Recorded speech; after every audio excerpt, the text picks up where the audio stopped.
Oh, we are live this morning. Good morning or afternoon, everybody, wherever you happen to be watching from and whatever time of day it happens to be where you are.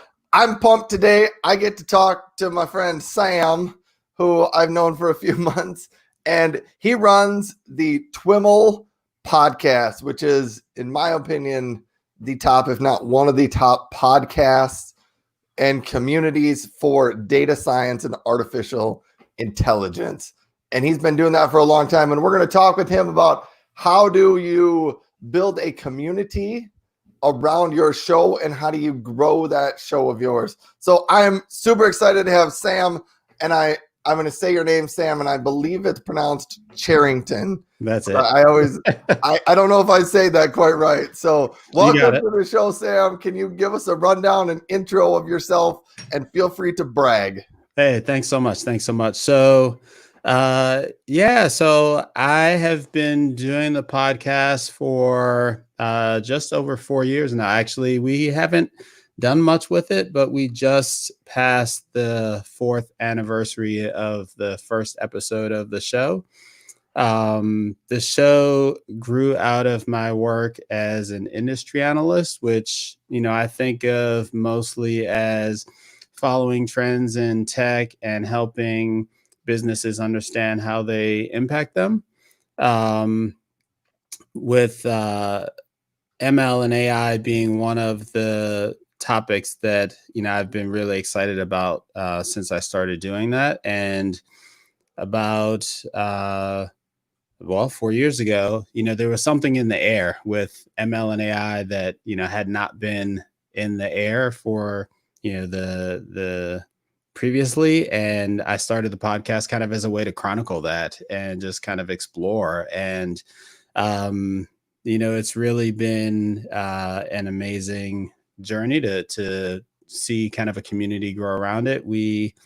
I don't know what our current kind of cumulative download numbers are. We passed 7 million downloads total a while ago.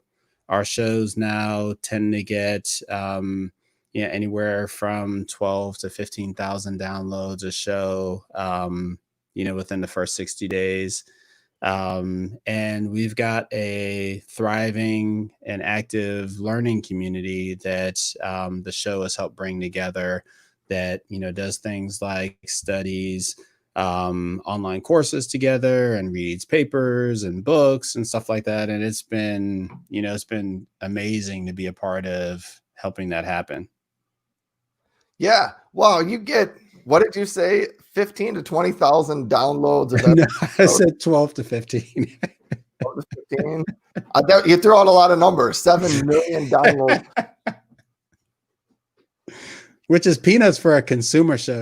We're kind of a geeky B2B, kind of a geeky show. Our shows get pretty technical, which is, I think, part of what the community appreciates. We'll go into a fair amount of detail about new algorithms or, techniques, technologies, that kind of thing. So it always amazes me that, we've been able to build such a large and vibrant community around it. Yeah, you do a good job with all that. And you're right. Some of your episodes are very, very deep into the latest machine learning research techniques, and other ones focus more on ethics and AI. You talk to a wide range of people in the AI and ML space, and I think that's really great. We got a nice comment. I'm not sure I can pronounce this name right. Thanks, Ranga Prasad Sampath. Yeah, he says, Sam, you're his favorite podcaster in the AI ML space. By a long way. Anyhow, so people really like you, Sam. It's awesome. All right. Now I got a couple of quick questions that I like to run all of my guests on the show through, just to make sure that the audience gets to know you a little bit more here. Okay. So they're real brain teasers. How many cups of coffee do you have per week? Ooh, I would say 3, maybe. 3? Yeah, I'm not a religious coffee drinker. I enjoy a cold brew every once in a while. And I'm coming off of a period where I tried to cut back because it was, one or two a day. So now it's about three a week. Hey, that's not bad. Usually people have to say, well, I have two in the morning and one in the afternoon, and they have to do all this math to add them all up, and then they figure out, I get seven a day, and then they have to try to multiply through to figure out how many they get a week. No. Recently it's been more for me. I'll put a spoonful of Perish the Thought instant coffee into a protein shake in the morning because I like the taste. All right, well, that works. You have one of the more interesting answers to the coffee question. So Howard says, good morning. Now I'm curious about these other questions. Oh, they are brain teasers. All right. What's your favorite restaurant? I love asking this question because everybody's got a different answer for this one. So let's hear it. Man. So we've got this restaurant near us called The Vine. It's a Middle Eastern restaurant, stuff like falafel. And my standby is a sandwich called the shish tawuk. It's basically kind of cube chicken and a pita. It's awesome. And it's, it's simple, affordable. It's kind of our standby. I'm not a fancy restaurant person. I've tried to have foodies get me into, fancy fine dining stuff. I can take it or leave it. Shish tawuk? Shish tawuk. Wow. I've never heard of that sandwich. So I live in St. Louis, and we live in an area of town called South City that is, we are kind of on the other side of one of the large parks in the city from kind of the ethnic eating corridor, one of the main ethnic eating corridors from St. Louis. So there's some amazing restaurants on that street. There's a place called Mascaram that we really like. That's an Ethiopian restaurant. There are a ton of like Vietnamese restaurants, and but the Vine is one that we go to, pretty frequently. It's probably the most recent eating out place that we've been or ordered from. We haven't eaten at a restaurant in a long time. Yeah, restaurant eating out. I've done some takeout. I haven't gone into a restaurant and sat down and ate. Exactly. Probably like most people since February, early February. Yeah. All right. Next question. Are you a reader? Kind of goes along with this question, but when you read, are you a paperback book? Are you an ebook, or are you just not a book reader at all? Oh, this is a struggle for me. So I want to be an ebook reader. And I go back and forth. Like I will, jump in and say, oh, I want to do, ebooks now. Oh, let me go buy a iPad Pro so I can read papers on on a big screen. But it seems like I make a lot more progress with physical books. And so I've just started allowing myself to get back into physical books. And I just like, being able to kind of scan through the pages to see how many more are left in the chapter. That keeps me motivated to see my bookmark relative to the book. It keeps me motivated. And my wife says, well, you've got your little counter thing on the Kindle reader. It's not the same for me. I kind of like the feel of the pages. I've never heard of using the bookmark as motivation to get you a progress meter the book, but yeah, it's a progress meter. I guess that totally makes sense. Good answer there. I like that one. All right. When you were growing up, what career did you want? I have no idea. I don't remember any of these usual kind of astronaut or scientist or, firefighter kinds of things. That is a good question. I think growing up, I was always into science and math, and I was exposed to computers fairly young. My hobbies when I was a kid, I was like into like model rockets and stuff. But I don't think I knew enough to know what the careers were in that space, right? It's like I had to figure that stuff out. And I think the reality is, like, I've combined a bunch of stuff to make a career that, isn't really well defined, you know? And I think one of the things that's kind of most exciting about, what's happening now with podcasts and media and, things like that, is that a lot of people have the opportunity to do that. Like, I think it's popular to kind of malign, influencers now, but behind that, I think, are people that are, creating careers out of, their experiences and the people that they want to connect with, and, the things that they've learned. And that's kind of cool. Yeah. I don't know. I don't even know what I'd give you for a job title for what your career currently is. Do you have a job title? Yeah, I kind of fall back on industry analyst, which is probably the more formal, but that's something that, like, nobody really knows what that is, outside of, if I'm talking to, like, a CIO or something that has dealt with a Gartner, like, I can say, oh, I'm like a Gartner of one or something like that. But for the most part, people have no idea what that is. The closest that most people might know is like a financial analyst or something like that, which it's not really that. But yeah, I try not to say I'm a podcaster because I haven't really embraced that yet. Occasionally I'll try that on for size, but how about you? How do you describe what you do? It's easiest if I just say data scientist. Mm. But I mean, that doesn't cover things that I do like this, or even being a blogger. I don't know. So that's what I go with. All right, now we're going to dive into the questions that we should actually really talk about. So if you're just joining us, I'm talking with Sam Charrington. He's the host of the TWIML AI podcast. It's a wonderful data science and AI podcast. He's been doing it for, what did you say? It's been your 4 years? 4 years. Yep. Yeah. So I wanted to dive into this. Take us back to your early days. How did you start your podcast? What did that look like in the beginning? Did you always know you wanted to be big? Walk us through that. Yeah, so it's kind of a funny story, in reflection.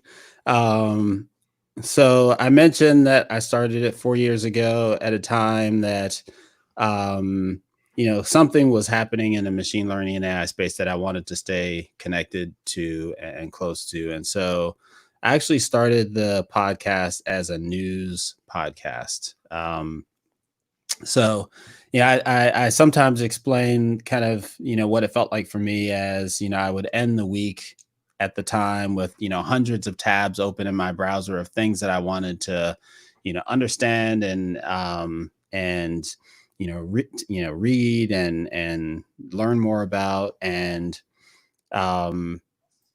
after a while of just closing all those tabs and starting over, I said, if I start a podcast and kind of share all of these things with people, it'll kind of force me to stay up to date. And I'll be doing some good in the process, because I can't be the only one who's out there, trying to get through everything that's happening in ML and AI. And so I set out to do that. I just kind of decided to do it. There wasn't much planning that went into it. I, picked the obvious name, This Week in Machine Learning and AI. And, starting on, kind of like a Thursday or Friday, I'd go through those 100 tabs and try to kind of compress that down into a show. And, for me, that was like writing a show. It was, difficult for me to go on and kind of wing talking about, 5 to 10, machine learning AI development. So I Right, would, you can't wing that. right. So I would, go in and kind of, at least loosely script it. And with the goal of getting a show out by kind of Monday or Tuesday. And I did that for about 4 weeks, and had this really interesting conversation with my wife where she says essentially, I realized that I actually kind of like spending time with you, and you kind of disappearing and going off into a hole all weekend between Thursday and Monday to get this show out is not really working for me. Because it literally, like, I would spend, whatever time I spend working kind of Monday, Thursday, my quote unquote day job, and then another 40, 50 hours over the weekend trying to get the show out. She's like, yeah, this is not working. And so that kind of led to a pivot to doing interviews, which I was very uncertain about. Like, to me, the show was like this curated news show. That's what it was. That's what it should be. But that kind of precipitated a pivot to interviews, which were a lot easier to do, and were more sustainable. And I was an idiot, right? There's an interview show's so much better in a sense that you're engaging with people.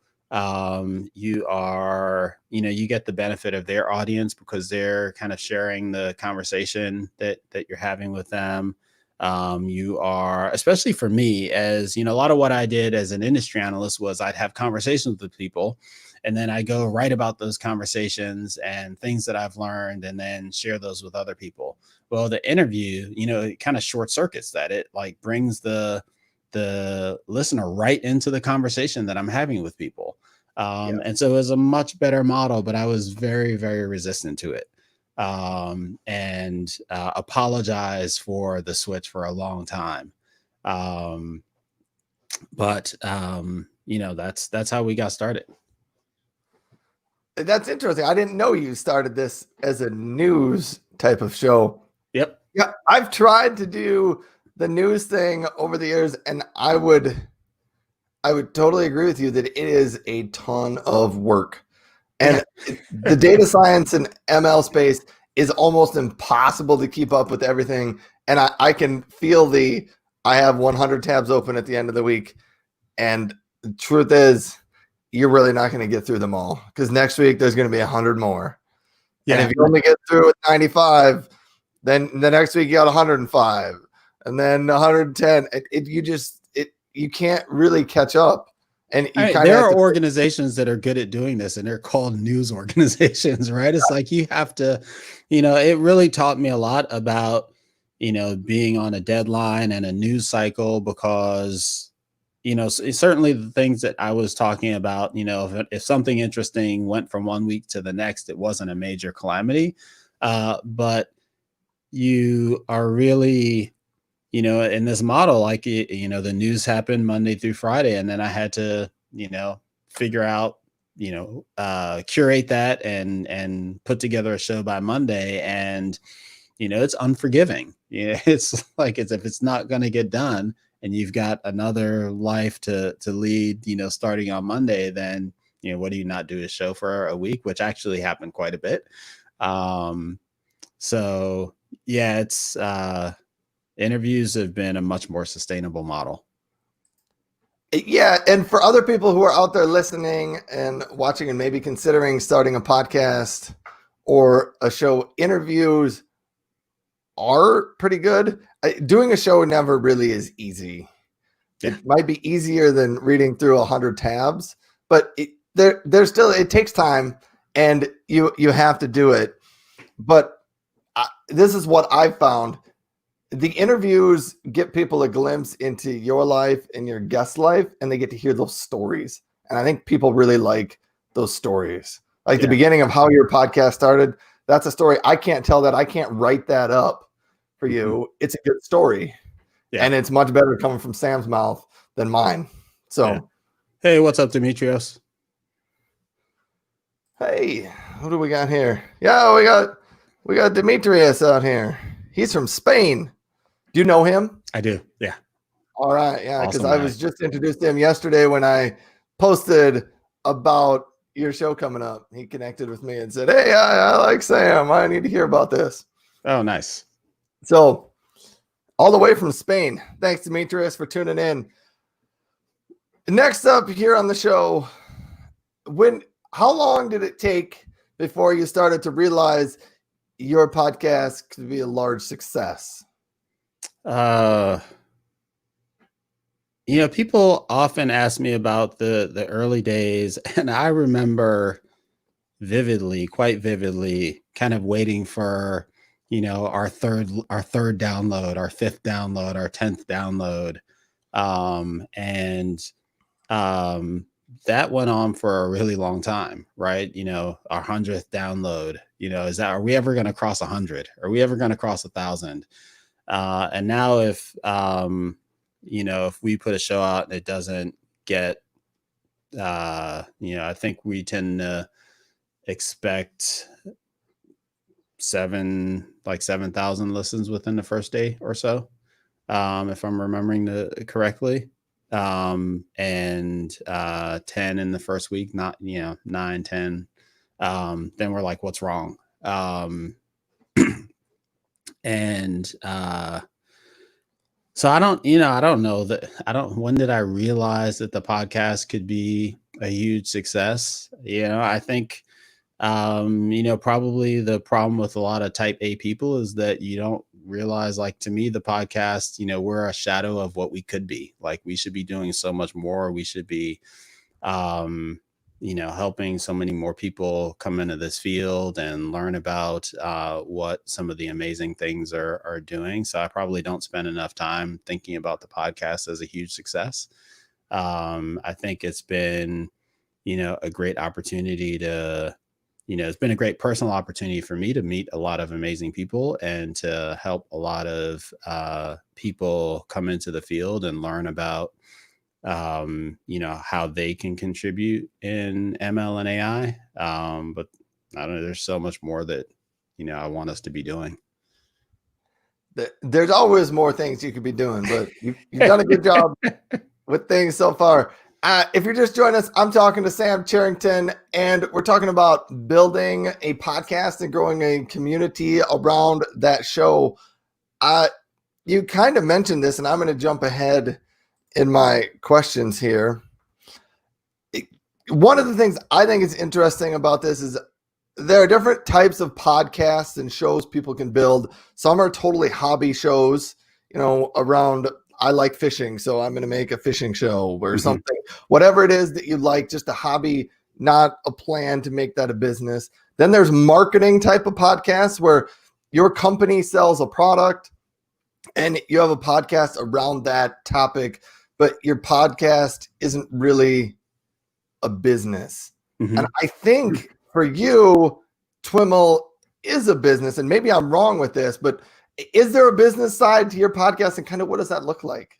Yeah, so there certainly is, and I think the interesting thing is that the lines between the podcast and the other things that I do/did got very blurry very quickly, right? So as an industry analyst, a lot of what I did 10 years ago, might be, again, kind of learn something, write about what I'm learning, kind of, speak about what I'm learning on a stage somewhere. Sometimes the writing was, I do some writing for a company about their stuff that was published out like as their, under their brand. And nowadays, most of all really of the, that kind of work that I'm doing is published out under the TWIML brand. It's been, I think probably for the first year of TWIML, I was still pretty active in like the cloud computing and big data communities and writing about that stuff. But for the most part now, I'm only out writing, speaking, thinking about ML and AI, although those communities are converging. Yes. And so I guess I say all that to say that um, the podcast was always a fairly natural extension of my day job, right? As a independent analyst, I had, the flexibility to kind of follow the podcast. I didn't have a 9 to 5 that I had to, go to and work on this nights and evenings. It was pretty natural for me to allow it to kind of encroach on more and more of the things that I did. And so, now the kind of the reports that I write about different segments of ML and AI, we publish those under the TWIML brand. I do, I'll do kind of webinars and things like that with vendors in the space. Those are sponsored. I think, broadly speaking, the podcast, our model is a sponsorship based model. And I think, generally the way that I tend to think about it is, we've, invested 4 years in creating great content and building an audience. And there are a ton of interesting conversations that we want to bring to our audience, but we also are approached all the time by vendors that want to kind of get their story in front of our audience. Yes. And whenever we have we tend to think that that's an opportunity for the vendor to help support what we're doing. Right. It's like, if you want to, participate in the show, then help us out, through one of our sponsorship programs. But the podcast is kind of one piece of a bigger puzzle that includes, the ebooks that we do. We did a conference last year, TWIMLCon AI platforms. We had 350 folks, from data science and machine learning engineering who are trying to figure out how to help their companies be more effective users of machine learning at scale, come together, in San Francisco. That was a big focus for us in the back half of last year. So yeah, I think that the short answer is it's complicated. Well, that's okay. I think a lot of people who start podcasts and start shows don't really understand it. It can be a business. It can't be a business. Like, you get sponsorships for some of your shows, and I know on your site you do, I think you call them serieses, which are 4 or 5 shows that maybe have a sponsor around some topic or some event that you attended. And so that's one way that you make money off of it. You also started diving into some of these other things you do as I guess I'm going to call you a podcaster. You do a number of other things to help build your community. And you mentioned the conference. What are some other things you do for listeners to help them get involved and make connections with you or connections with other people in the AI ML community? Yeah. So I mentioned earlier, our community. We started what we called initially the TWIML AI meetup. We now call it the TWIML community. It is mostly, it is kind of largely centered on a Slack group that we have. It started out with me wanting to kind of connect with a group of like-minded folks to read academic papers. And in fact, I think that was one of the first things we did. I may be wrong about that. But I'm pretty sure the first thing that we were doing was reading academic papers. So, but it really started growing when we kind of stumbled into, I was doing an interview with Rachel Thomas, who is one of the founders of Fast AI, along with Yes. Jeremy Howard. They create an amazing online course, several actually. Yep. They've got Deep Learning for Coders Part 2. They've got a machine learning course, and a couple of others at this point, I believe. But I was doing an interview with Rachel, and I mentioned, doing your course has been on my list of things to do for, a long time now. I am going to do it. If anyone wants to join me, reach out and let me know. And a lot of people reached out. And so I did our first study group, which is basically, we'll do, it's the same since I first did that, get a bunch of people on a Zoom call, kind of go through a course, talk about, what makes sense to you, what you're struggling with, what, resources you found to help you understand better, and just kind of experience learning together. And it's amazing because, there are so many resources available to learn about data science and machine learning, artificial intelligence. But, for most of us, kind of learning in a social vacuum is hard because you have so many distractions, right? And, it's like going to the gym. If you, go to the gym with a buddy and you've got a routine, or you have a gym that has people that, you go and like seeing, it's like that's an extra pull to stay engaged and continue doing that. And so, since doing that initial study group, created great connections in that with folks that said, oh, well, I want to do it for another group of folks. And those folks went on to, host their own study groups. And we've done, we've probably helped thousands of people at this point get through that Fast AI course. And we currently have 5 different groups running, I think. We've got a group of folks that just finished doing the latest version of the Fast AI course and are kind of transitioning to a deep study of that API, that library, and how it works. We've got a group of folks that are starting to work through the book Hands-On Machine Learning by Aurélien Guéron. Yes. It's a thick book, and they're going to be going through that book through February. Wow.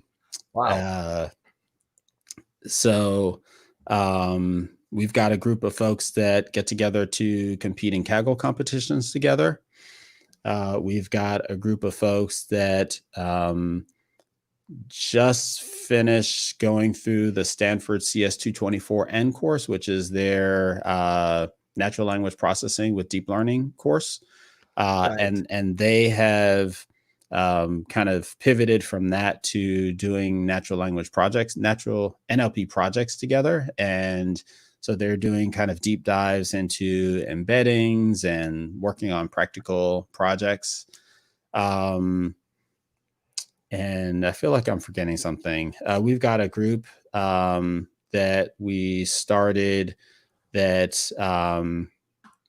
is studying causal models in machine learning. This was an interesting one. A friend, Robert Ness, I met him at NeurIPS last year. NeurIPS being one of the big machine learning academic conferences. Yes. At a Black in AI workshop. He's also Black.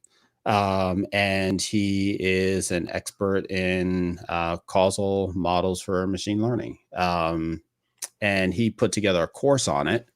And we kind of collaborated on promoting his course out to our audience. And he had he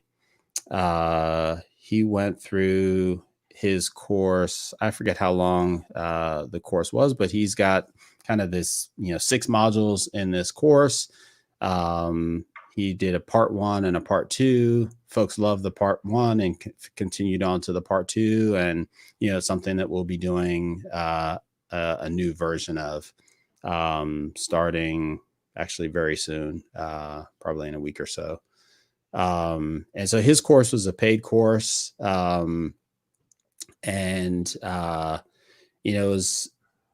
It was an interesting partnership because we have long wanted to kind of get more into education. The study groups are, one expression of that, but also, helping support folks that, want to teach people, but also, make that part of how they, earn a living or monetize or, whatever. That was a great experiment we did with Robert, and people got a ton out of that course. Yeah, so you do a lot of things around it. Setting up what you do, you set up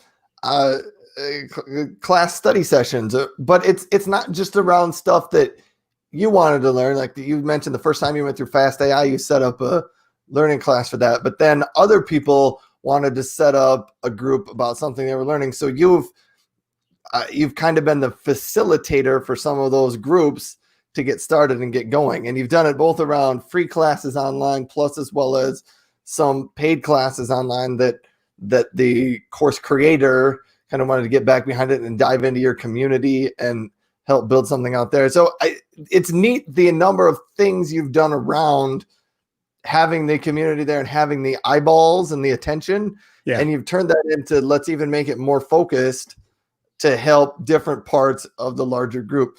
I got a couple of nice comments out there. Ranga liked what you had to say about what can be done via a podcast and who can be helped by listening to a podcast.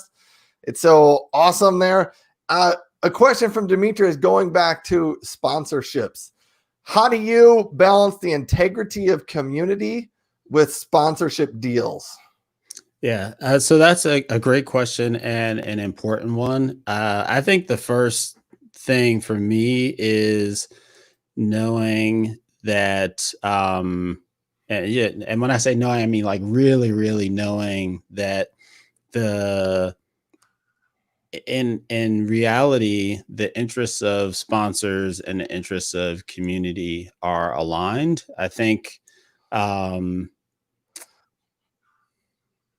think that goes, taking a step back, that really has to do with knowing who your audience is. So our audience is largely composed of ML and AI practitioners, technical people who are, involved in a community and listen to the podcast because they want to learn.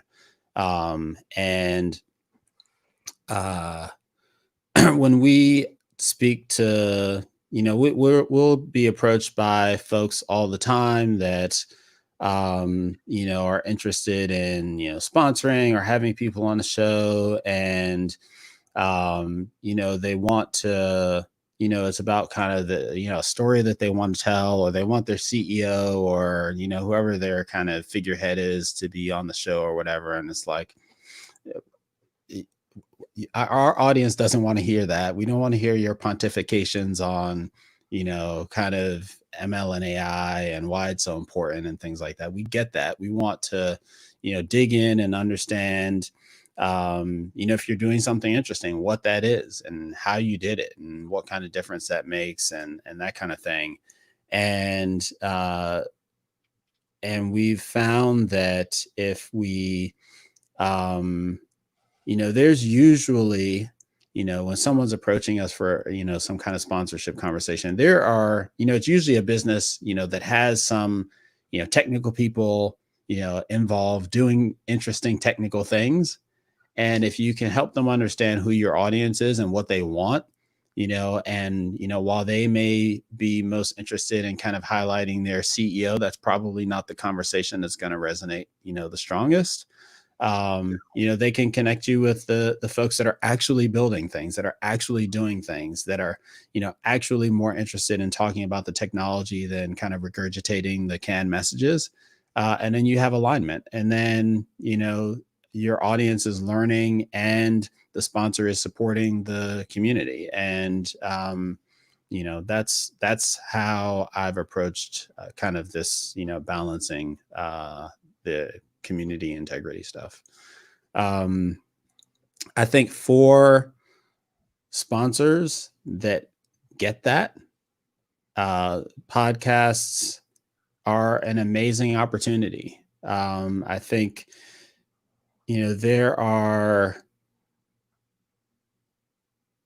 I think it's challenging for, one of the challenges faced by brands is that, they are, kind of, this thing that I just mentioned, like they kind of, get their messages rehearsed and kind of, they kind of go through this message track, and it's like, this is who we are. And having come from, kind of the product side and the marketing side, like that's important, to kind of know what you're about. But I think now more than ever, it's also important to kind of humanize your brand and to, to be human, to connect with people.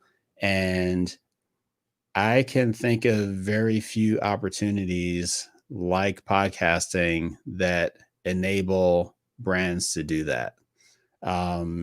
We've had folks, we hear from folks all the time, both, that have been on the show via sponsorship and not, that are, amazed at, both the kind of the reach of our show and the number of people that hear it, but also, how, having been on a show, it kind of creates this, a sense of, knowing, someone, by kind of peering in on this conversation between a couple of people, right? There are going to be people that are, in your audience that hear this show that will leave feeling like they know Sam a little bit.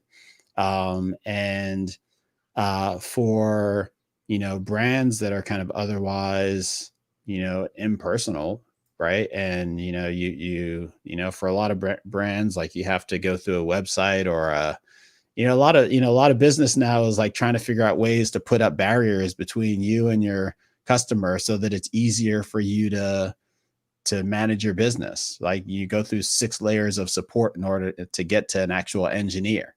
But what if we can take an engineer and like have them have a conversation in front of people about what's really happening? Right. It's a great opportunity for brands, and then also for the listener who is, getting past all of that stuff and, learning about cool things. Yeah. One of the things you mentioned in there ties in with this comment from Ranga. Your listeners are a lot of people who are doing the building, and correct me if I'm wrong on this, but I think a lot of the people who listen to TWIML are the engineers that build this stuff. They are the data scientists who create these models. They are not necessarily the CEOs of companies or even the directors. And based on what you're saying, I think when you approach these sponsorship deals, you want to reach that audience, those people that are the builders, the engineers. And is that kind of correct? Yeah, I think the way I think about it is, I kind of describe our audience as being, falling into 3 buckets. Roughly 50-60% of our audience are kind of builders, practitioners, not always engineers, sometimes researchers, research scientists, academics, but like machine learning and AI is their day-to-day work. It's what they do. It's what they get paid to do. It's their work life. And then another 20-25% are folks that are aspiring practitioners. These are folks that are career changers, like often they're, a developer who, maybe they're doing just kind of web apps or, enterprise app development, but they are excited about machine learning and AI, and they want to learn more about it. And, they see that as a future opportunity for them. Students also fall into this bucket. We have a lot of students that get involved in both the podcast and the study groups and other things that we do. And then the remaining 25% are folks that I think of as kind of business and IT people. It's like they listen to the podcast so that they understand more about the world that's going on around them, ML, from an ML and AI perspective. Like they're, building their company's AI strategy from an innovation perspective. And Yep. they're not necessarily going to execute it, but they're helping influence it, or they're IT and, they're going to need to support their company's machine learning engineers and data scientists. They're not ever going to do it, but they need to understand it. And so they see the podcast as a way to help them stay, to learn and to stay connected. And I think, kind of going back to your question, because there was a question in there somewhere, I think it's, knowing that your audience and who your audience is. And, we're always gearing our content around that, that core 50-60%, right? The core practitioner who is trying to learn. And not towards and that really it's the 75%, because the aspiring practitioners, they're also trying to learn kind of deep technical stuff. The business audience, it's an interesting and important audience for us, and we want to help them learn also, but we don't gear our content necessarily for them. And probably the broader point is, I mostly gear the content for me. It's like my interview strategy, like my guest strategy from the beginning is like, what is interesting? And like, what do I want to learn? And I would imagine that folks who have followed the podcast for a long time, I wonder sometimes, like someone coming into the podcast, today, like the kind of conversations that I'm having are different. Like there are things that I would ask about, 4 years ago that were like way down in the weeds, because I wanted to learn about them. And now the conversations I'm having are maybe higher level, but it's because I learned about that thing 4 years ago. And probably, over time. And so I'm not necessarily asking the same kinds of questions. But we at the beginning of the podcast, part of our opening like jingle or whatever you call it was something like, interesting interviews with interesting people. I don't even remember. I don't think we have it on there anymore.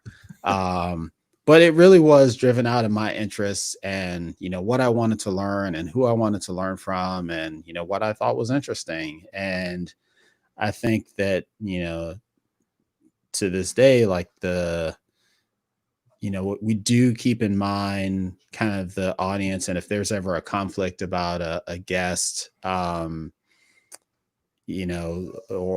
a relationship or something like that, it's, we definitely kind of center on the audience and what the audience is here for. But, it's mostly driven by kind of things that I think would be cool and interesting. And, it's gotten us here so far. So why shouldn't that be a proxy for what other people want to hear about?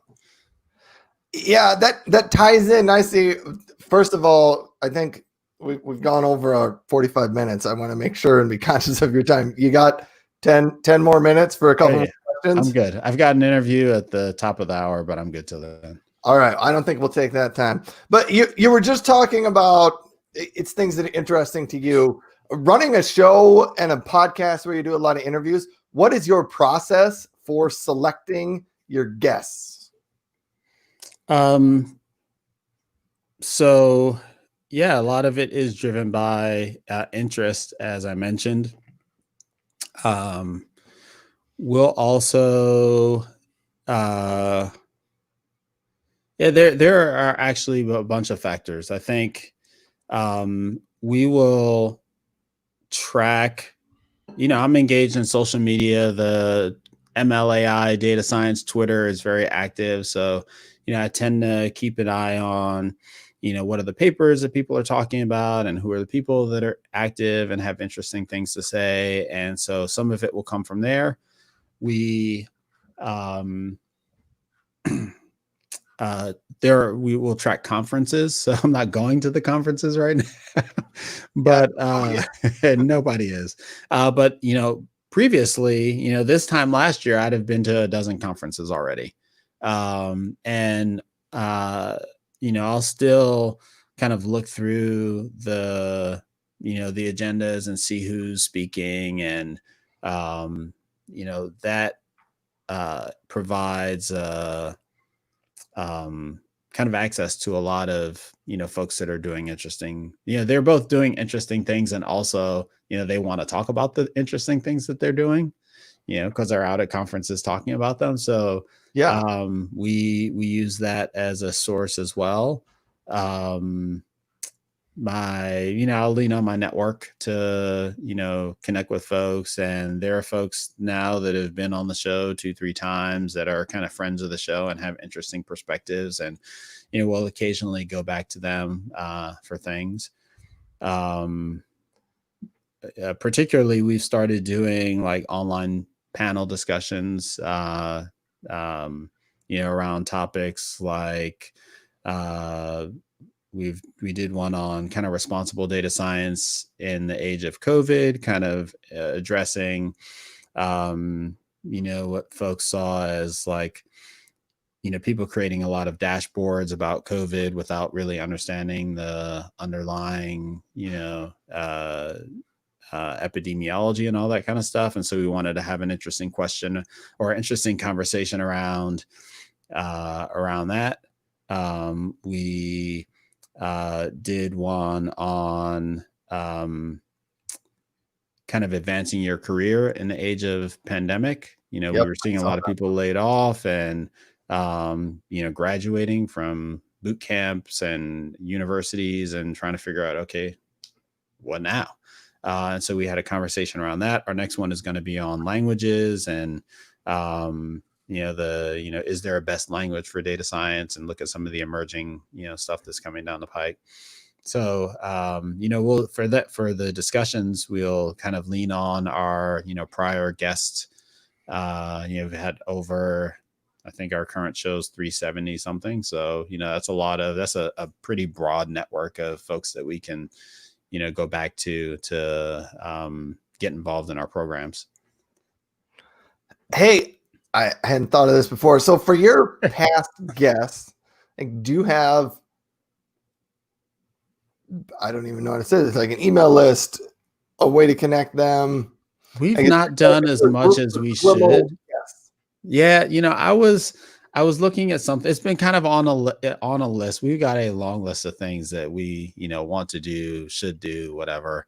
I saw something recently that made me look at that again. I forget what it was, but there's probably something that we could do to better connect our guests into like the TWIML guest network or something like that. We've not really done much with it. We'll occasionally, we do, have contact info for past guests, and we'll occasionally reach out to folks for, help with stuff. When we were organizing the conference, we reached out to guests to, get involved and spread the word and offer them and their communities, discount codes and stuff like that. Right. But yeah. Yeah, there's a lot of things you could do, and everything just takes time. I don't know. So I was just, as someone who's recently started these interviews, I haven't done that many of them, but you get to talk to really interesting people, but then you maybe don't see them or talk to them for a long time. So keep making that communication up. Just a little side question on that. Now you probably know a lot of your guests because you run into them at conferences. In the early days, what was it like when you reached out to guests that you didn't personally know? You just cold email them or find them on social media? How'd that work? All of the above. All of the above. A lot of it was using my network. A lot of it was meeting people. The first interview that I did was with a woman named Claire Corthell. It was at a conference. Cloudera organized a series of conferences they call Wrangle, which were kind of these very cool, like informal, like there were bales of hay on the stage, like super informal data science conferences. They were awesome. They,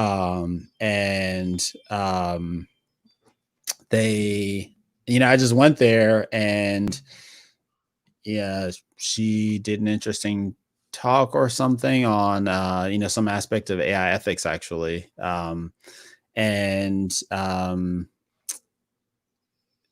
I think I connected with her in advance and kind of arranged, that we would, find a place to do this interview. But that's kind of how it started, just like connecting with people, at events, connecting with people via my network, and then, if you're just getting started, like you kind of interview some people and then you refer back to the interviews that you did to get your, your next set of people. And yeah.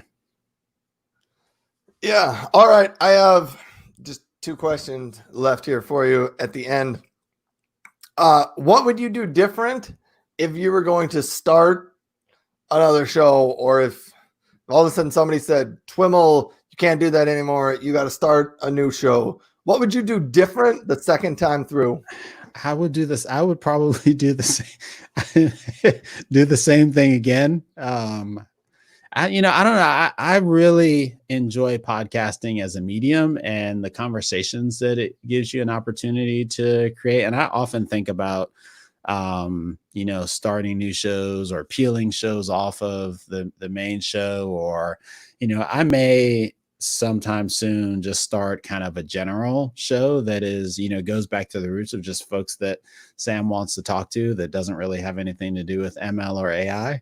And I think I would generally do the same thing, or similar things with the, maybe the, the caveat and something, something that is folks can learn from is, I think our show, so while it was called This Week in Machine Learning and AI, for a long time, it was Every So Often in Machine Learning and AI. And I think the hardest thing to get to was a point where, we were really consistent. And that was, I think, if there's any kind of key to our success, it was that consistency and regularity. And not because, we were ever, or to this day are, hey, the shows are going to come out at this time on Monday and this time on Thursday. And, folks were kind of anxiously awaiting for them to, come out and listen to, but just because, they knew that we were kind of a reliable source and there was going to be another show. And, if the show that they listened to today or saw pop up today wasn't a topic they were interested in, there would be one to follow. And they kind of knew to, that we were there for them and bringing them good content. And, so probably the thing that I would do different is, be more consistent out of the gate. That was a lesson that took a while to learn.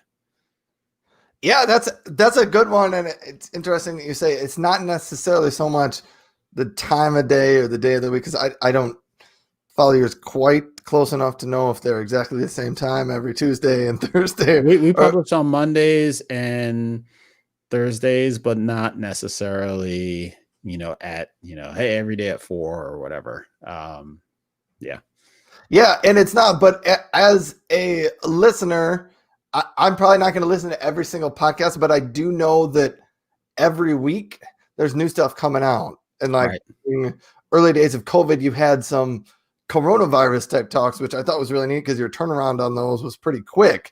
And it's just, there's always a new stuff coming out. There's in the machine learning AI world, there's new libraries, there's new APIs, there's new research being done. There's always new stuff.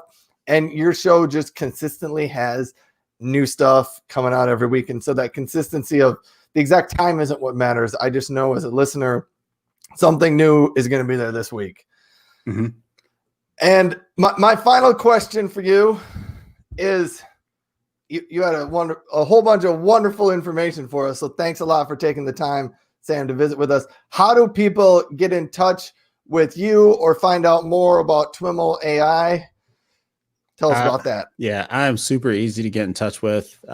Email sam@twimlai.com. Or, there's a contact form up on twimlai.com, but Sam at works well. On Twitter, I'm at Sam Charrington. I'm on LinkedIn. Feel free to connect. Yeah, those are the main places. Yeah, I threw the website for your link up there. It's just Thank you. Awesome. TWIMLAI.com.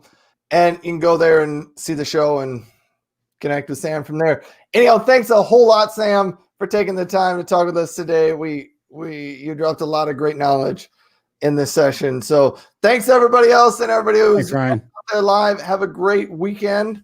And thanks everyone. Sam, you can hang on. We won't actually cut off. We'll go back into a screening room where you can talk. All right. So thanks everybody for watching.